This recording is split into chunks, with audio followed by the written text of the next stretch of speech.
मेले ते आखिरकार क्या था जिंदी वजह तुम्हें को अपने नाल सिक्योरिटी गार्ड रखने पै गए। उस तो बाद मेले दे विच इतना रुझान किया और लड़ाई झगड़ा केरी वजह तो था, इतने आदमी मेरे नाल केरी वजह तो टुरदे पे। तुसा दोस्त देखने वाले हैरान थे बेटा आखिर क्या मसला है। ये सारा कुछ चल के मैं तो अपने व्लॉग दे विच दसे। तुसा मेरी वीडियो को पूरा विजिट करे सो जरे जरे मेरे फेसबुक यूट्यूब चैनल ते नवे कर गिन सब्सक्राइब एंड फॉलो। ये व्लॉग कुछ दिन पहले दा है पिया, कुछ दिन पहले साडे इलाके मेला लगा रहा था, उंदियां कुछ झलकियां दोस्तों दे नाल। तुसा इस व्लॉग को पूरा देख सो, कमेंट सेक्शन नीचे राय जरूर दे सो। जी दोस्तों आज तो मजेदार जब व्लॉग शुरू करने पे हैं। अस्सलाम वालेकुम व रहमतुल्लाहि व बरकातहू। ये व्लॉग बहुत ही मजेदार बनाया मी। मेरे जितने दोस्त हैं ना बहन जक्के मेरे को मिलते रहे, केरी वजह तो मिलते रहेगा ना। आओ तो मैं इस वीडियो दे विच सारा कुछ दसे ना। वही वजह तो अल्हम्दुलिल्लाह तुम्हारा भरा मोहम्मद रमजान साकी लइए दा ब्रांड साकी अल्लाह दा शुक्र है पिया। इतना कुछ वायरल थी गए कि अल्हम्दुलिल्लाह फैन फॉलोइंग ओए होए होए मोहसिन शाह दे विच इस दिन के लिए जी।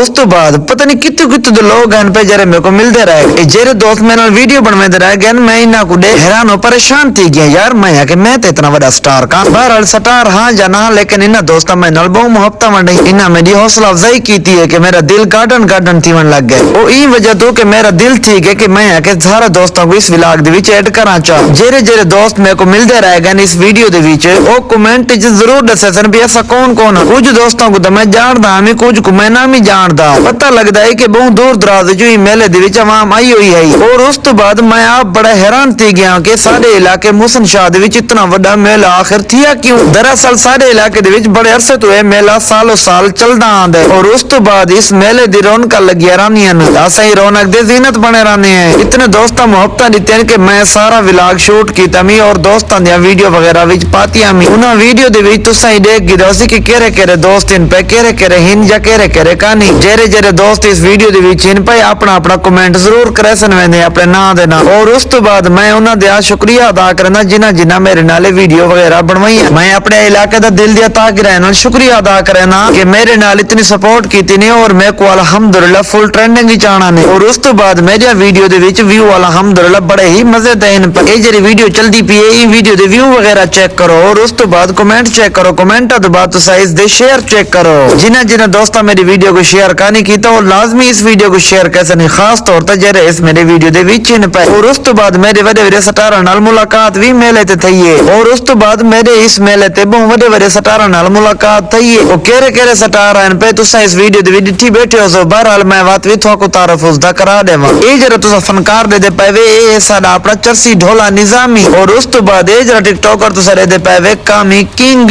और कामी किंग दे नाल जरा दोस्त दे पावे खास तौर पर मैं विच वदा थिया। मेरे बाद जितने मेरे नाल दोस्त वदन थे ओ यके इस दे इलाके देन पे माशाल्लाह जाने पे जाने शख्सियत इन पे। और कुछ झलकियां निजामी दे ड्रामे दियां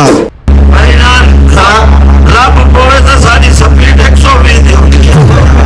ऐसे साहब ना लबे वाला जितना बैठू आप पर चाव हवा मारो हवा लबे हवा भरवाल कितने तुसा ड्रामे दे झलकियां देख की दिया होसन। और उस तो बाद मैं ही व्लॉग दा करना पिया एंड तब तक के लिए खुदा हाफिज।